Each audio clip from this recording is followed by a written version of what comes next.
وأشهد أن لا إله إلا الله وحده لا شريك له وأشهد أن محمدا عبده ورسوله أما بعد فقد قال الله تعالى في محكم التنزيل أعوذ بالله من الشيطان الرجيم يا أيها الذين آمنوا اتقوا الله حق تقاته ولا تموتن إلا وأنتم مسلمون فيا عباد الله أوصيكم ونفسي أولا بتقوى الله فإن التقوى تنجيكم من النار وتدخلكم الجنة அளவில்லா அருளும் நிகரில்லா அன்பும் கொண்ட எல்லாம் வல்ல அல்லாஹ்வின் பெயர் கொண்டு ஆரம்பம் செய்கிறேன்.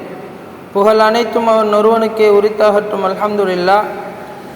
சாந்தியும் சமாதானமும் எங்கள் நபி ஸல்லல்லாஹு அலைஹி வஸல்லம் அவர்கள் மீதும் அவர்களை தொடர்ந்து வாழ்ந்த சஹாபாக்கள் மற்றும் இந்த உலகத்தில் உண்மையான இஸ்லாத்தை பின்பற்றும் அனைத்துள்ளங்கள் மீதும் உண்டாவதாக என்று வேண்டியவனாக, அன்பானவர்களே, அல்லாஹ்வின் நல்லடியார்களே, அல்லாஹ்வினால் தரப்பட்ட புனிதமிகு இஸ்லாமிய மார்க்கம் எமக்கு வாழ்வில் எவற்றையெல்லாம் எடுத்து நடக்கும்படி ஏவி இருக்கிறதோ அவை அனைத்தையும் எம்மால் இயன்றளவு எடுத்து நடப்பதோடு எவற்றை விட்டும் தவிர்ந்து வாழுமாறு எம்மை பணித்திருக்கிறதோ அந்த தீய விடயங்களை வாழ்வில் தவிர்ந்து கொள்ளுமாறும் முயற்சி செய்து முற்றுமுழுதாக அவற்றை புறக்கணித்து வாழுமாறும் முதலில் எனக்கும் அடுத்ததாக உங்களுக்கும் நல்லுபதேசம் செய்து கொள்கிறேன்.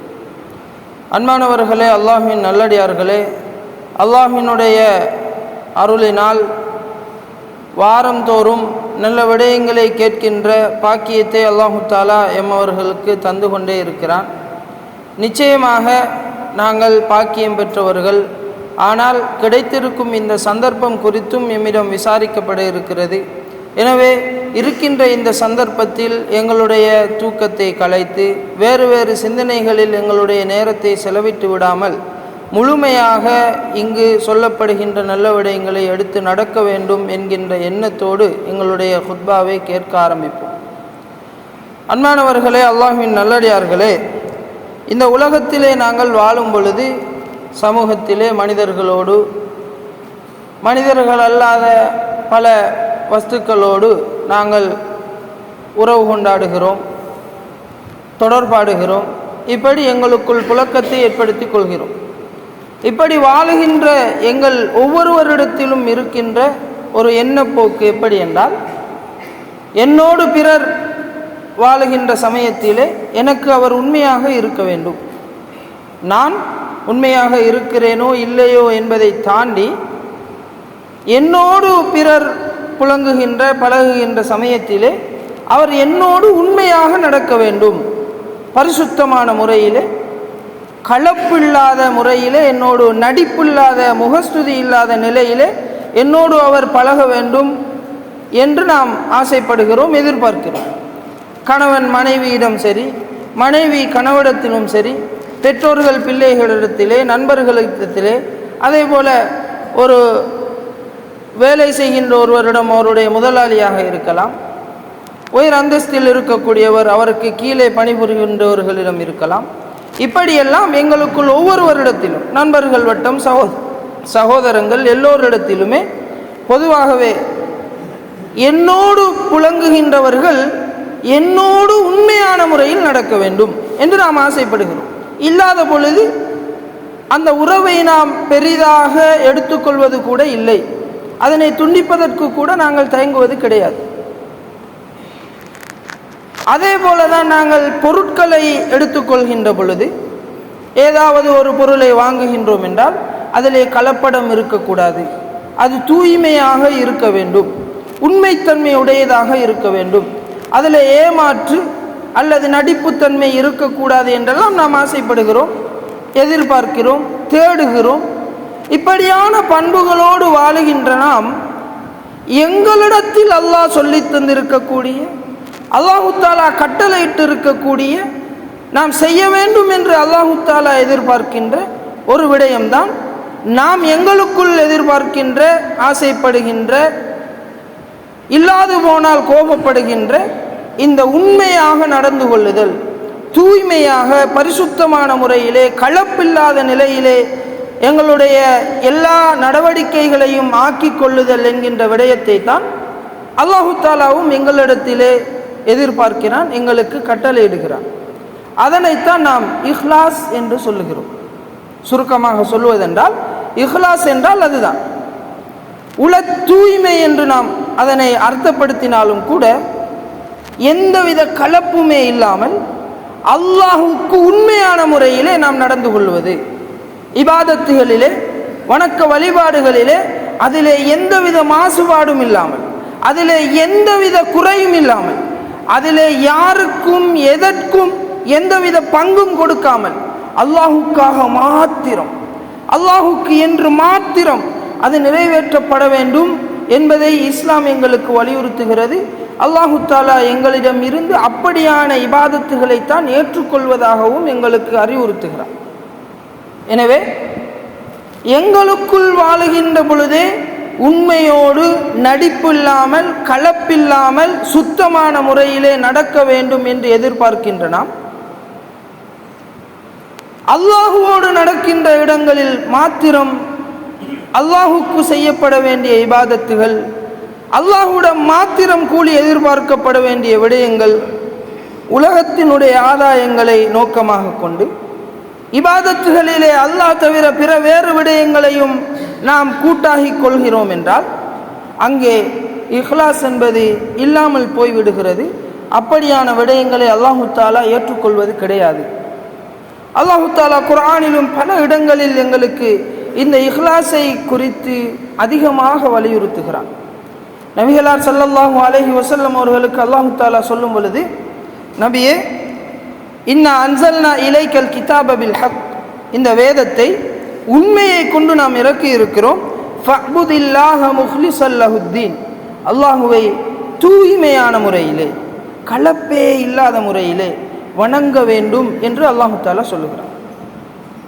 இன்னும் ஒரு வசனத்திலே சூரா ஜுமரிலே சொல்லும் பொழுது, நபியே, குல் இன்னி உமிர்து அன் அஅ்புதல்லாஹ், சொல்லுங்கள், மக்களுக்கு சொல்லுங்கள், நான் ஏவப்பட்டிருக்கிறேன் அல்லாஹுவை இஹ்லாஸான முறையிலே கலப்பில்லாத தூய்மையான முறையிலே வணங்க வேண்டும் என்று நான் ஏவப்பட்டிருக்கிறேன், கட்டளையிடப்பட்டிருக்கிறேன் என்று நபியே நீங்கள் சொல்லுங்கள் என்று அல்லாஹு தாலா குர்ஆனிலே சொல்லுவதை நாம் பார்க்கிறோம்.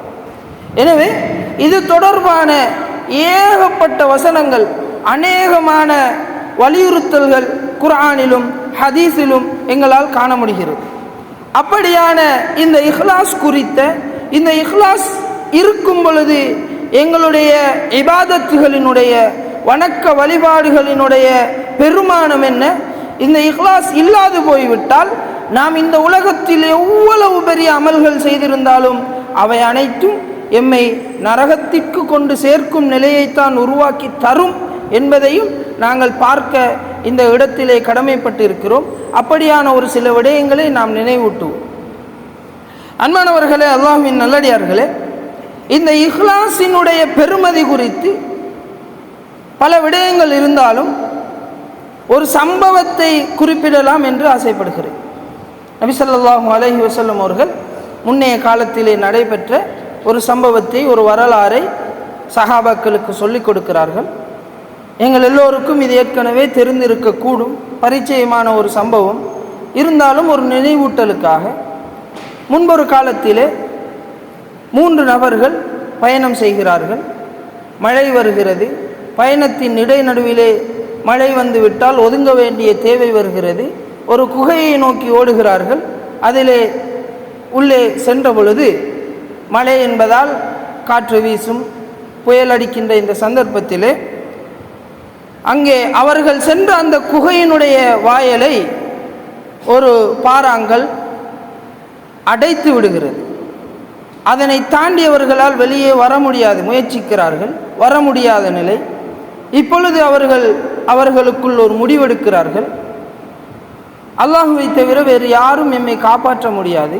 எனவே நாம் செய்த நல்ல அமல்கள், அதனை வைத்து அல்லாஹுவிடம் உதவி தேடுவோம், அல்லாஹ் எங்களை காப்பாற்றுவான் என்கின்ற அந்த யோசனையோடு அவர்கள் அல்லாஹுவிடம் இறைஞ்சத் தொடங்குகிறார்கள். தாங்கள் செய்த நல்ல அமல்களை வைத்து அவர்கள் அல்லாஹுவிடம் கேட்கிறார்கள்.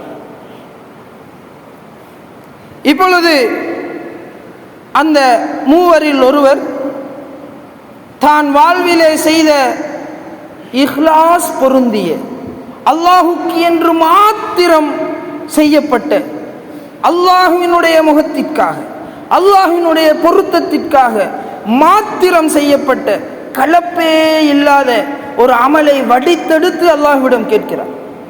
யா அல்லாஹ், எனக்கு 2 பெற்றோர்கள், அதாவது தாயும் தந்தையும் இருந்தார்கள், வயது முதிர்ந்தவர்கள். நான் ஆடு மேய்த்து பால் கறந்து வருவேன். வருகின்ற சந்தர்ப்பத்திலே முதலாவது என்னுடைய பெற்றோர்களுக்குத்தான் நான் கொடுப்பேன். என்னுடைய குழந்தைகள் அழுவார்கள், என்னுடைய குழந்தைக்கோ வேறு யாருக்குமோ நான் கொடுக்கவே மாட்டேன். என்னுடைய பெற்றோரைத்தான் நான் முற்படுத்துவேன். அவர்களுக்கு கொடுக்காமல் நான் யாருக்குமே கொடுக்க மாட்டேன் அந்த பாலை. ஒரு நாள் நான் வருகிறேன், நேரம் பிந்திவிட்டது, அவர்கள் தூங்கிவிட்டார்கள். நான் இப்பொழுது அவர்களுக்கு கொடுத்தால் தான் பிறருக்கு கொடுக்கலாம் என்கின்ற காரணத்தினால் அவர்களுக்கு கொடுக்க காத்திருக்கிறேன். அவர்கள் தூங்கியவர்களை எழுப்புவதற்கும் எனக்கு மனம் இல்லை, பெற்றோர்களாயிற்றே, அவ்வளவு கண்ணியம். ஆனால் குழந்தை பசியால் அழுகிறது, வேறு யாருக்கும் கொடுக்க மனம் இல்லை. இது அல்லாஹுக்காக அவர் செய்து வந்த இந்த அமல். பெற்றோர்கள் தூங்கி எழுந்து வரும் வரை காத்திருந்து அவர்களுக்கு அந்த பாலை கொடுக்கிறார். அந்த அளவுக்கு அந்த பெற்றோருக்கு செய்ய வேண்டும் என்கின்ற அந்த கடமையை, அவர்களுக்கு கொடுக்க வேண்டும் என்ற அந்த இபாதத்தை, வணக்கத்தை இறைவன் வலியுறுத்திய அந்த மிக உன்னதமான அந்த செயலை அவர் அல்லாஹுக்காக மாத்திரம் செய்கிறார். வேறு யாருடைய நோக்கமும் அங்கு இல்லை. எங்களுடைய வாழ்விலே விளங்கும் பெற்றோர்கள் எந்த நிலைமையிலே எங்களுடைய கண்காணிப்பிலே இருக்கிறார்கள், எங்களுடைய பார்வையிலே, எங்களுடைய செயற்பாடுகளிலே பெற்றோர்களை நாம் எந்த இடத்திலே வைத்திருக்கிறோம் என்று. எனவே இவர் இந்த பெற்றோரை அவ்வளவு கண்ணியப்படுத்தி செய்த இந்த செயலை வைத்து அவர் அல்லாஹ்விடம் இறைஞ்சுகிறார். யா அல்லாஹ், இது நான் உனக்காகத்தான் செய்தேன் என்பதை நீ அறிந்திருக்கிறாய். எனவே எங்களை இந்த நிலையிலிருந்து பாதுகாத்து விடு. அதன் பிறகு அந்த கல் சற்று நகர்கிறது, ஆனால் போக முடியாது. 2ஆம் அவர் அடுத்ததாக துஆ செய்கிறார். யா அல்லாஹ், மிக முக்கியமான விடயங்கள் எங்களுடைய சமூகத்திலே நாங்கள் பெரும்பாலும் கணக்கெடுக்காத பகுதிகளை குறித்து நாங்கள் கடும் அசமந்த போக்கோடு அதிலே கவனமே செலுத்தாது நாங்கள் தவறு விடுகின்ற பகுதிகளை இந்த ஹதீஸ் எங்களுக்கு சொல்லுகிறது. ஒன்று, பெற்றோர்களை குறித்து சொல்லுகிறது, பெற்றோருக்கு செய்ய வேண்டிய கடமைகளை குறித்து சொல்கிறது, அவர்களுடைய முக்கியத்துவம் எப்படிப்பட்டது என்று சொல்கிறது. அடுத்ததாக 2ஆம் அவர் செய்கின்ற அந்த துஆ, யா அல்லாஹ், என்னுடைய சாச்சாவினுடைய மகள், அந்த பெண்ணை நான் வேறு எந்த ஆணும் வேறு எந்த பெண்ணையும் விரும்பாத அளவுக்கு நான் அந்த பெண்ணை விரும்பினேன், அவளை அடைய வேண்டும் என்று ஆசைப்பட்டேன், சந்தர்ப்பம் காத்திருந்தேன். அதற்கு 100, சில அறிவிப்புகளிலே 120 என்றெல்லாம் வருகிறது. இந்த தீனார்கள் கொடுத்தால்தான் இதற்கு உடன்பட முடியும், தப்பாக நடக்க முடியும், உறவு கொள்ள முடியும் என்கின்ற நிலை வந்த பொழுது அவற்றை நான் சேர்த்து அந்த பெண்ணிடம் கொடுத்து அந்த பெண்ணை நான் அடைய முற்பட்டேன். தயாரான நிலையிலே, பாவத்திற்கு தயாரான நிலையிலே இருந்த பொழுது அந்த பெண் அல்லாஹுவை பயப்படும்படி எனக்கு சொன்னால், அந்த பெண்ணுடைய கஷ்ட நிலைமை. ஆனால் அந்த பெண் அல்லாஹ்வினுடைய பயத்தினால் எனக்கும் நினைவூட்டினால், அவள் ஹலாலான முறையில் தவிர்த்து இப்படி நடக்கக்கூடாது என்பதை எனக்கு சொன்னால், உடனே உன்னுடைய பயத்தால் நான் அதிலிருந்து தவிர்ந்து கொண்டேன்.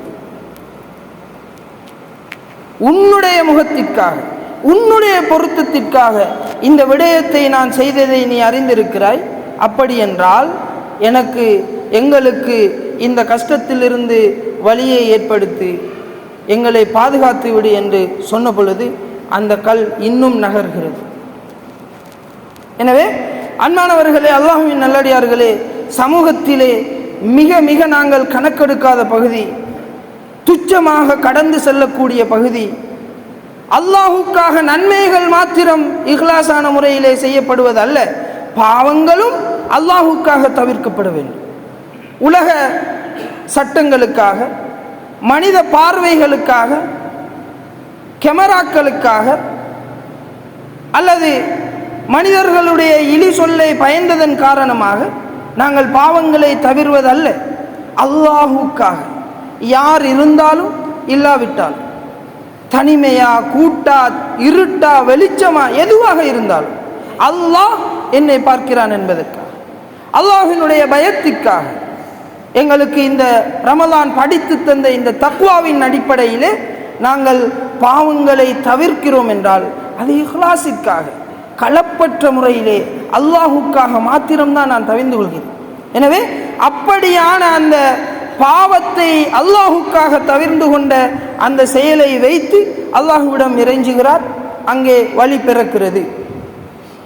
அடுத்ததாக மூன்றாம் அவர், நான் ஒரு கூலியாளியை வேலைக்காக அமர்த்தினேன், அவருக்கென்று கொடுக்க வேண்டிய கூலியை கொடுத்தேன். அது வேறு அறிவிப்புகளிலே அவர் போதாதென்றார், நேரம் குறைவு, அப்படியான சம்பவங்களையும் பார்க்க முடிகிறது. எனவே எப்படியோ அவர் அந்த கூலியை எடுக்க மறுத்துவிட்டு அவர் சென்று விடுகிறார். அந்த வேலைக்கு வந்தவர் அவரினுடைய அந்த கூலியை, அது அந்த காலத்தில் இருந்த தானிய முறை என்று எடுத்துக்கொண்டாலும் கூட, அதனை பயிரிட்டு அதன் மூலமாக வந்த விளைச்சலில் இருந்து அதன் பயனாக கிடைத்த செல்வத்திலிருந்து மாடுகளை வாங்கி அதனை மேய்ப்பதற்கு ஒருவரை எடுத்து, இப்படியாக அவருடைய அந்த சிறிய தொகை சம்பளத்திலே ஊதியத்திலே அவருக்கு கொடுக்க வேண்டிய அந்த பங்கிலிருந்து பெருகி போகிறது. சில ஹதீதுகளிலே இதே சம்பந்தமாக அது ஆடு மாடு ஒட்டகை என்றெல்லாம் பார்க்க முடிகிறது. இப்படி இவர் மாடுதான் என்று எடுத்துக்கொண்டாலும் மாடு ஒரு கூட்டம், அந்த அளவு தொகையுடைய பெரிய ஒரு பண்ணை அல்லது பட்டி என்று நாம் சொல்லுவோம். இப்படி அளவுக்கு அது பெருகி விடுகிறது. அதனை மேய்ப்பதற்காக அங்கே ஒருவரையும் இவர் நியமிக்கிறார். இவை எல்லாமே அவருடைய சொத்திலிருந்து தான் அங்கே செலவிடப்படுகிறது. இவ்வளவையும் சேர்த்து வைத்திருக்கும் பொழுது பிறகு ஒரு காலத்திலே அந்த மனிதர் வருகிறார், வயது முதிர்ந்த நிலையிலே வருகிறார். வந்து, இப்படித்தான் நான் உங்களிடம் வேலை செய்தேன், அல்லாஹுவை பயப்படுங்கள் யா அப்துல்லா, அல்லாஹினுடைய அடிமையே, நீங்கள் அல்லாஹுவை பயப்பட வேண்டும், எனக்கு தர வேண்டிய பங்கை தந்து விடுங்கள் என்று இவர் கேட்டு வருகிறார். கேட்டு வரும் பொழுது அந்த மனிதர் அல்லாஹுக்கு பயந்ததன் விளைவாக இதுதான் உங்களுடைய சொத்து என்று அந்த மாடுகளை எல்லாம் காட்டுகிறார். பார்த்த உடனே இவருக்கு இது பரிகாசமாக தெரிகிறது. நக்கல் அடிக்க வேண்டாம், பரிகசிக்க வேண்டாம், எனக்குரியதை தாங்கள். அவர் சொல்லுகிறார், நான் உங்களை பரிகசிக்கவில்லை, நக்கல் அடிக்கவில்லை, இதுதான் உங்களுடைய சொத்து. இப்படியான ஒரு பண்பு இருக்கும் என்றால் எப்படி அல்லாஹுக்கு பயப்பட்டு இருப்பார்? இப்படியான இந்த செயலை அவர் செய்து அந்த மனிதர் அவருக்கென்று அவர் காட்டிய அவ்வளவு சொத்தையும் எடுத்துச் செல்கிறார், எதனையும் விட்டு வைக்கவில்லை. அன்பானவர்களே, இந்த செயலை ஒருவர் செய்வதென்றால் அல்லாஹ்வினுடைய பயத்தோடு இது நடக்கிறதென்றால் அல்லாஹ்வோடு அவர் எவ்வளவு இஹ்லாஸோடு நடந்திருப்பார். யார் கேட்பதற்கு இருக்கிறார்? யார் சாட்சி இருக்கிறார்? அல்லாஹுவை தவிர வேறு யாருக்கு இந்த விடயம் தெரிந்திருக்க போகிறது? அப்படிப்பட்ட நிலையிலும் அல்லாஹுக்காக செய்த இந்த செயலை வைத்து அவர் அல்லாஹுவிடம் மன்றாடுகிறார், யா அல்லாஹ், இந்த செயலை நான் செய்தேன், இந்த செயல் உனக்காக, உன்னுடைய பொருத்தத்திற்காக செய்தேன், இதனை நீ அறிந்திருக்கிறாய், எனவே எங்களுக்கு தப்பிப்பதற்கு, இங்கிருந்து வெளியேறுவதற்கு வழி செய்ததா என்று அல்லாஹுவிடம் இறைஞ்சும் பொழுது மீண்டும் இருக்கின்ற நிலையும் இல்லாமல் அகற்றப்படுகிறது. அவர்களுக்கு வழி பிறக்கிறது. அவர்கள் அங்கிருந்து வெளியேறுகிறார், காப்பாற்றப்படுகிறார். அன்பானவர்களே, அல்லாஹ்வின் நல்லடியார்களே, இந்த சம்பவத்தினுடைய அடிப்படையே நாங்கள் விளங்க வேண்டியது, இதிலே அவர்கள் கொண்டிருந்த அந்த இஹ்லாஸ் என்கின்ற அல்லாஹுக்கு என்று அவர்கள் செய்த, அல்லாஹுக்கு என்று அவர்கள் தவிர்ந்து கொண்ட இந்த விடயங்கள். எங்களுடைய வாழ்க்கையிலே இந்த 3 விடயங்களையும் வைத்து எங்களுடைய நிலையை அளவீடு செய்து பார்த்தார். பெற்றோர்களுடைய விடயத்திலே, ஹராமான தொடர்புகளை தவிர்ந்து கொள்கின்ற விடயத்திலே, அதே போல கூலி வேலை செய்கின்ற, எங்களிடம் சம்பளம் பெறுகின்ற, நாங்கள் ஒருவரை வேலைக்கு அமர்த்தி விட்டால் அவரோடு நடந்து கொள்கின்ற ஹலாலான சம்பாத்தியம் என்கின்ற பகுதியிலே எங்களுடைய நிலைமை எப்படி இருக்கிறது? அன்பானவர்களே, அல்லாஹ்வின் நல்லடியார்களே, இந்த ஒரு சிறிய தொகை அவருடைய பங்கை கூட இவர் இந்த அளவுக்கு மாற்றி அல்லாஹுக்கு பயந்து கொடுத்திருக்கிறார் என்றால் எங்களுடைய நிலைமை யோசித்து பாருங்கள். லட்சக்கணக்கிலே கொடுக்க வேண்டிய சொத்துக்களாக, பணமாக, பொருட்களாக எத்தனையோ விடயங்கள் ஹராமான முறையிலே எங்களிடம் தங்கி இருக்கும். அது எல்லா வழிகளிலும் பங்கு வைக்கப்பட வேண்டிய விடயங்களாக இருக்கலாம், ஜகாத் கொடுக்கப்பட வேண்டிய பகுதிகளாக இருக்கலாம், வாரிசு சொத்து பிரிப்புகளாக இருக்கலாம், சமமான பிள்ளைகளுக்கான வளப்பங்கீடாக சொத்து பங்கீடாக இருக்கலாம். எல்லாமே அநியாயமான முறையிலே நடந்திருந்தால் எங்களுடைய நிலையை யோசித்து பாருங்கள், எந்த அளவுக்கு பயப்பட்டு இருக்கிறார்கள். எனவே அன்பானவர்களே, அல்லாஹ்வின் நல்லடியார்களே, இப்படியான இந்த செயல்களினுடைய பெருமதியை அவ்வளவு கஷ்டமான நிலைமையிலும் அவர்கள் அவ்வளவு ஆழமாக நம்பிக்கையோடு அல்லாஹ்வினுடைய உதவி வரும் என்று இப்படி வடித்தெடுத்து இந்த விடயங்களை அல்லாஹ்விடம் முன்னிட்டு, அல்லாஹ்விடம் முன்வைத்து இவர்கள் அல்லாஹ்விடம் இறைஞ்சுகிறார்கள் என்றால் எவ்வளவு நம்பிக்கையோடு இந்த அமல்களினுடைய விடயத்தில் அவர்கள் இருந்திருப்பார்கள். என்னால் எனக்கு ஏற்படுகின்ற ஒரு கஷ்டத்தின் பொழுது நான் செய்த ஏதாவது ஒரு அமலை வைத்து அல்லாஹுக்கு என்று மாத்திரம் செய்யப்பட்டதாக நான் நம்பி என்னால் இறைஞ்ச முடியுமான நிலைமையில் நான் இருக்கிறேனா? அல்லது அல்லாஹுவினுடைய நன்மையை அல்லாஹுவிடம் எதிர்பார்க்கின்ற நிலையை தாண்டி அல்லாஹுவை முன்னிலைப்படுத்தி நான் செய்யாமல் உலகத்திற்காக என்னுடைய அமல்களை செய்து வாழ்கிறேனா என்கின்ற கேள்வி எங்கள் ஒவ்வொருவருக்குள்ளும் வர வேண்டிய தேவை இருக்கு. எனவேதான் அன்பானவர்களே, அல்லாஹ்வின் நல்லடியார்களே, இது ஒரு பகுதியாக இஹ்லாஸ் எங்களிடம் இருந்தால் எங்களுடைய நன்மையின் பெருமானம் எப்படி என்பதை இந்த ஹதீஸில் இருந்து எங்களால் விளங்க முடிகிறது. அதே சமயத்திலே மற்றும் ஒரு பகுதி இருக்கிறது. நபி ஸல்லல்லாஹு அலைஹி வஸல்லம் அவர்கள் எச்சரித்து எங்களுக்கு சொன்ன ஒரு விடயம். அபூ ஹுரைரா ரலியல்லாஹு அன்ஹு அவர்கள் அறிவிக்கக்கூடிய ஹதீஸ். நபி ஸல்லல்லாஹு அலைஹி வஸல்லம் அவர்களுக்கு தனிமையிலே ஒரு விடயத்தை சொல்லிக் கொடுக்கிறார்கள்.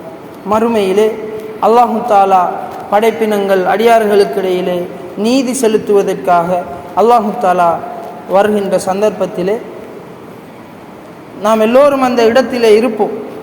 அப்பொழுது அல்லாஹு தாலா 3 மனிதர்களை கூட்டி வரச் சொல்லுவார். மலக்குமார்களுக்கு கட்டளையிடப்படும். அவர்கள் வருவார்கள். அந்த 3 நபர்களும் யார் என்றால், இந்த உலகத்திலே மிக மிக அந்தஸ்துள்ளவர்களாக பார்க்கப்பட்டவர்கள். உலகத்திலே இவை பெரிய நன்மைகளை தரக்கூடிய விடயங்களாக மக்களால் பார்க்கப்பட்டது. இஸ்லாம் வலியுறுத்திய விடயங்கள். ஒன்று, அல் குர்ஆனை மனனம் செய்த ஒரு மனிதர். இரண்டாவது, அல்லாஹ்வினுடைய பாதையிலே அதிகமாக செலவு செய்த மனிதர்.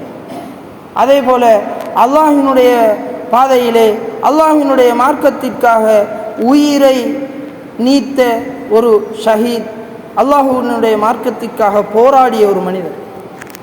இந்த 3 நபர்களும் இந்த உலகத்தினுடைய பார்வையிலே பெரிய இடத்திலே இருப்பவர்கள். நன்மையினுடைய பக்கத்திலே நான் பார்க்கும் பொழுது இந்த 3ம் எல்லோராலும் முடியாத விடயம். ஆனால் மறுமையிலே இவர்களுடைய நிலை, இவர்கள் செய்த இந்த நன்மைகளின் காரணமாகவே நரகம் செல்ல வேண்டிய நிலை உருவாகும்.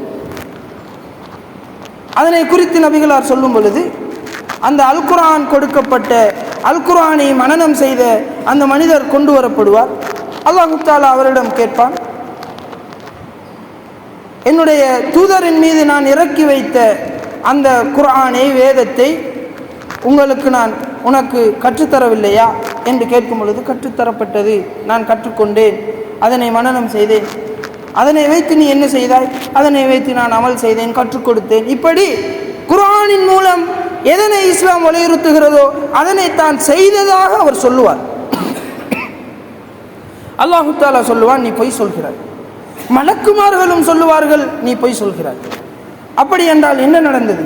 அல்லாஹ் தஆலா சொல்லுவான், நீ இந்த உலகத்திலே குர்ஆனை ஓதக்கூடிய ஒருவனாக மக்கள் உன்னை புகழ வேண்டும், ஒரு காரி என்று, குர்ஆனிலே நல்ல தேர்ச்சி பெற்றவர் என்று, அல்லது இப்படியான வார்த்தைகளை அல்லாஹ் தஆலா சொல்லுவான். இப்படி புகழை எதிர்பார்த்து அல் குர்ஆனை தன்னுடைய வாழ்விலே எடுத்துக்கொண்டவர், இவரை அல்லாஹ் தஆலா நரகத்திற்கு உரியவராக மாற்றுவார். நீ இந்த உலகத்திலே எதிர்பார்த்தது இந்த உலகத்திலே உனக்கு கிடைத்து விட்டது. நீ புகழப்பட்டாய். உன்னை குர்ஆனோடு தொடர்புபடுத்தி எத்தனையோ சம்பவங்கள் நடைபெற்றது, எவ்வளவு புகழாரங்கள் கிடைத்தன. இந்த மறுமை குறித்து இக்லாஸ் இருக்கவில்லை, மறுமை குறித்த எதிர்பார்ப்பு இருக்கவில்லை. எனவே அது உலகத்தோடு முடிவுற்று விட்டது. அதனுடைய நன்மை, அதற்கான பிரதிபலன்கள் கிடைத்து விட்டன. எனவே நரகத்திற்காக அவரை அல்லாஹ் தயார் செய்தார். அதே போல இந்த உலகத்திலே சொத்து வழங்கப்பட்டவர், பொருளாதாரம் நிரம்ப பெற்றவர் கொண்டு வரப்படுவார். அல்லாஹு தஆலா அவரிடம் கேட்பான், இன்னும் ஒருவரிடம் தேவையோடு போய் நிற்காத அளவுக்கு உன்னை நான் நிலைமையிலே வைத்திருந்தேனே, உனக்கு தேவையான எல்லாவற்றையும் தந்தேனே, அப்படியான நிலையில் உன்னை நான் வைத்தேன், அந்த அளவுக்கு சொத்துக்களை தந்தேன், நீ என்ன செய்தாய்? அதனை வைத்து நீ என்ன அமல் செய்தாய் என்று அல்லாஹு தஆலா கேட்கும் பொழுது, நான் குடும்பங்களை, உறவுகளை சேர்ந்து நடந்தேன், சதக்காக்கள் செய்தேன் என்று அந்த மனிதர் சொல்லுவார். அல்லாஹு தஆலா சொல்லுவான், நீ பொய் சொல்கிறீர், நீ சொல்லுவது பொய். மலக்குமார்களும் சொல்லுவார்கள் பொய், சொல்லுவது பொய் என்று.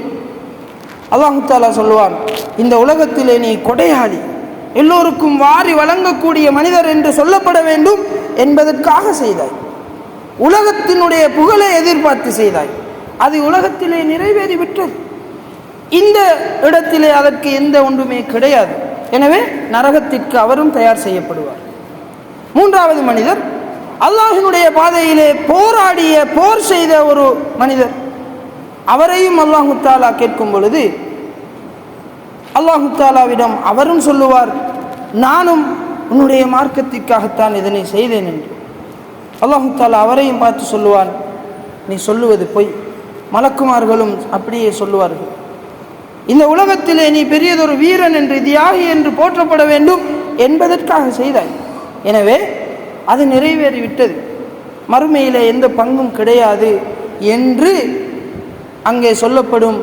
நபி ஸல்லல்லாஹு அலைஹி வஸல்லம் அவர்கள் அபூ ஹுரைரா ரலியல்லாஹு அன்ஹு அவர்களிடம் இந்த விடயத்தை சொல்லி அவர்களை தட்டிவிட்டு சொன்னார்கள், இவர்கள் தான் அல்லாஹ்வினுடைய படைப்பினங்களிலே முதலாக நரகத்திற்கு அனுப்பப்படுபவர்கள். இவர்களை வைத்துத்தான் நரகம் ஆரம்பிக்கப்படும். கெட்டவர்கள் அல்ல, உலகத்திலே நல்லவர்களாக இருந்தவர்கள். ஆனால் செய்த அமல்கள், செய்த நல்லறங்கள் எல்லாம் அல்லாஹ்வினுடைய திருமுகத்தை நாடாமல், அல்லாஹ்வினுடைய கூலியை மாத்திரம் நாடாமல், மறுமையை எதிர்பார்த்திராமல், உலகத்தினுடைய நலவுகளையும் உலகத்தினுடைய புகழையும் உலகத்தில் உள்ள மனிதர்களின் நல்லறங்களையும் எதிர்பார்த்து இந்த உலகத்திலே செய்த இந்த நன்மைகள் எல்லாம் மறுமையில் என்னை நரகத்தில் கொண்டு போய் சேர்க்கும் நிலையை உருவாக்கும் என்பதை இந்த ஹதீஸ் சொல்லுகிறது. இந்த மூன்றையும் செய்யாதவர் கூட இந்த தண்டனைக்கு உட்பட மாட்டார். இந்த மூன்று விடயங்களையும் செய்யாதவர் கூட தப்பித்து விடுவார். செய்தவர் மாட்டிக்கொள்கிறார் என்றால் செய்தாலும் அது அல்லாஹுக்காக செய்யப்பட வேண்டும். இந்த உலகத்திலே பாருங்கள், இந்த மூன்று விடயங்களும் மிக மிக கஷ்டம், எல்லோராலும் முடியாது. எத்தனையோ பேருக்கு நல்ல நினைவாற்றல் இருக்கும், நல்ல குரல் வளம் இருக்கும், ஆனால் எல்லோராலும் அல் குர்ஆனை மனனம் செய்ய முடியாது, எல்லோராலும் அல் குர்ஆனை சரிவர ஓத முடியாது. ஓத தெரிந்தவர்களுக்கு கூட ஓதுவதற்கான சந்தர்ப்பங்களும் கிடைப்பதில்லை. அல் குர்ஆனுடனான தொடர்பு எல்லோருக்கும் வாய்ப்பதில்லை. அப்படி அரிதாக கிடைக்கின்ற இந்த சந்தர்ப்பம், இது எவ்வளவு பெரிய பெருமதியாக பார்க்கப்பட வேண்டும். அப்படிப்பட்ட அற்புதமான அல்லாஹ்வினுடைய இந்த பெருமதியான அல் குர்ஆனை இந்த அற்ப உலகத்திற்காக ஒருவர் பயன்படுத்துகிறார் என்றால், உலகத்தினுடைய நோக்கத்திற்காக அது கற்றுக்கொள்ளப்படுகிறது, கற்றுக் கொடுக்கப்படுகிறது. இந்த உலகத்தினுடைய நோக்கத்திற்காக அல் குர்ஆனை ஒருவர் அணுகுகிறார் என்றால், பாவிக்கிறார் என்றால், அல்லாஹ் பாதுகாக்க வேண்டும். மறுமையில் அது நரகத்திற்குத்தான் அந்த குர்ஆன் அவரை கொண்டு செல்ல போகிறது. இந்த உலகத்தில் எல்லோருக்கும் சொத்துக்கள், வாய்ப்புகள் வாய்ப்பதில்லை. இப்படியான இந்த பொருளாதார வசதி என்பது ஒரு சில பேருக்குத்தான் கிடைக்கிறது. அப்படி கிடைத்த இந்த பொருளாதாரத்தை சுவர்க்கத்திற்கு கொண்டு செல்லும் ஒன்றாக மாற்றாமல், இந்த உலகத்திலே அவர் கோடிக்கணக்கிலே செலவு செய்திருந்தாலும் கூட அது அல்லாஹுக்காக என்று இல்லாமல் இந்த உலகத்தினுடைய நலவுகளை எதிர்பார்த்து மக்களினுடைய மனங்களிலே இடம் பிடிக்க வேண்டும் என்பதற்காக ஏதோ ஒரு உலக நலவை எதிர்பார்த்து இதனை அவர் செய்கிறார் என்றால், செய்கின்ற இந்த நன்மைகள் எல்லாம் மறுமையில் நரகத்திற்குத்தான் அவரை கொண்டு தள்ளும் என்பதை நாம் இந்த ஹதீஸிலே பார்க்கிறோம். மூன்றாவது விடயம் கூட எல்லோராலும் முடியாது. இப்பிருக்கின்ற நாமெல்லாம் அந்த மார்க்கத்திற்காக உயிரை நீப்பதென்பது நாம் கனவில் கூட நினைக்காத விடயம். அதனை நான் நினைப்பதே இல்லை. மார்க்கம் என்றாலே ஒதுங்கி பயந்து ஓடுகின்ற நாம், மார்க்கத்திற்கு ஒரு பிரச்சனை என்றால், இஸ்லாத்திற்கான விமர்சனம் என்றால், இஸ்லாம் பொய்யான முறையிலே சமூகத்திலே புழக்கப்படுகிறது, அதனை எதிர்த்து அது குறித்த தெளிவுகளை கொடுக்க வேண்டும் என்றால் ஏன் வீண் வம்பு என்று மார்க்கத்தை பிற்படுத்தி நாம் எங்களுடைய நலவுகளை முற்படுத்துகின்ற எங்களுடைய இந்த சூழலிலே அல்லாஹுக்காக உயிரை தியாகம் செய்கின்ற இந்த போராடுகின்ற இந்த செயல் கூட எல்லோராலும் முடியாத விடயமாக இருந்தாலும் அது அல்லாஹுக்காக செய்யப்படவில்லை என்றால் மறுமையில் அதுவும் என்னை நரகத்திற்குத்தான் கொண்டு சேர்க்கப் போகிறது. எனவேதான் அன்பானவர்களே, அல்லாஹ்வின் நல்லடியார்களே, இந்த ஹதீஸை வைத்து நாங்கள் விளங்க வேண்டியது, இந்த உலகத்திலே நான் எவ்வளவு பெரிய நன்மைகள் செய்திருந்தாலும் கூட அதிலே இஹ்லாஸ் இல்லை என்றால் அவை என்னை நரகத்திற்கு கொண்டு சேர்க்கும். நான் இந்த உலகத்திலே செய்கின்ற, நாம் ஏற்கனவே பார்த்த ஹதீஸில் கூட, நான் பாவத்தை தவிர்த்து கொள்கிறேன் அல்லாஹுக்காக, என்னுடைய பெற்றோருக்கு ஒரு கோப்பை பாலை கொடுக்கிறேன் அல்லாஹுக்காக, அந்த ஹதீஸிலே நான் பார்க்கிறேன். என்னிடம் தொழில் செய்கின்ற, எனக்கு கீழால் வேலை செய்கின்றவர்களுடைய ஊதியத்தை நான் எடுத்துக்கொள்ளாமல் அதனை அவருக்குரியதை அவருக்கே கொடுத்து விடுகிறேன். இப்படியான இந்த சின்ன சின்ன விடயங்கள் கூட அல்லாஹுக்கு என்று ஆகிவிடும் பொழுது அதனுடைய பெருமதி வேறு. என்னுடைய கஷ்டங்களில் இருந்து என்னை அது பாதுகாக்கும். அல்லாஹு தஆலா குர்ஆனிலே ஒரு இடத்தில் சொல்லும் பொழுது, ஒமை யத்தகில்லாஹ யஜ்அல் லஹு மக்ரஜா, யார் அல்லாஹுவை உண்மையான முறையிலே தக்வா கொள்கிறாரோ, அல்லாஹுவை பயந்து தக்வாவினுடைய வாழ்க்கையை அமைத்துக் கொள்கிறாரோ, அவருக்கு கஷ்டங்களின் பொழுது வெளியேறும் நிலையை உருவாக்குவான். அதிலிருந்து தப்பிப்பதற்கான சந்தர்ப்பத்தை அல்லாஹு தஆலா கொடுப்பான். இந்த ஹதீஸிலே நாம் பார்க்கிறோம், இவர்கள் செய்த 3 பேரினுடைய செயலும் அல்லாஹ்வினுடைய தக்வாவை அடிப்படையாக கொண்டது. அவர்களுக்கு வந்த கஷ்டத்திலிருந்து அல்லாஹு தஆலா அவர்களை வெளியாக்குகிறான். எனவே இஹ்லாஸ் என்பது மிக முக்கியம். இந்த உலகத்திலே நாம் செய்கின்ற எந்த நன்மையாக இருந்தாலும், தவிர்ந்து கொள்கின்ற எந்த தீமைகளாக இருந்தாலும் அவை இஹ்லாஸின் அடிப்படையிலே அமைய வேண்டும். இந்த உலகத்திலே நாம் இழந்து விடவே கூடாத ஒரு விடயம் என்றால் அது இந்த இஹ்லாஸ் என்பது.